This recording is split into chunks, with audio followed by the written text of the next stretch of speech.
Majos, ¿queréis comer? Pues venga para acá. Todo desde la boyata, sí. Bueno, esto es de la huerta del vecino. La primera vez que cociné de verdad fue cuando me casé. No sabía hacer nada. Huevocitos que te crió, eso es fácil.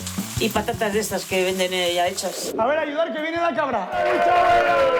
Entre el sofrito y todos los preparativos, pues pasarían unas 6 horas hasta que terminamos de hacer la cabra, porque aquí hoy express no se estila, ¿no? A mí hacer bacalao me recuerda a ese momento de estar en casa de mamá y de Tite. Me huele a domingo, me huele a comer muy rico. Entonces cuando decía Tite, ¿qué queréis comer este fin de semana? Bacalao.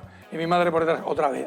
Llegué a Zumaya y ahí pues me enamoré de la Costa Urola, me enamoré de Euskadi. El mundo de la parrilla, yo creo que quizás fue lo que más me llamó la atención. Como algo como una cococha acariciado por la brasa no necesita nada más, ¿no? Yo creo que Maite quiere que sea un poco su receta secreta, porque no me dice cantidades concretas. Pero dice, si te a he ojo. compartido el link de la receta 80.000 veces. Pero claro, a ojo, a mí no me sale igual.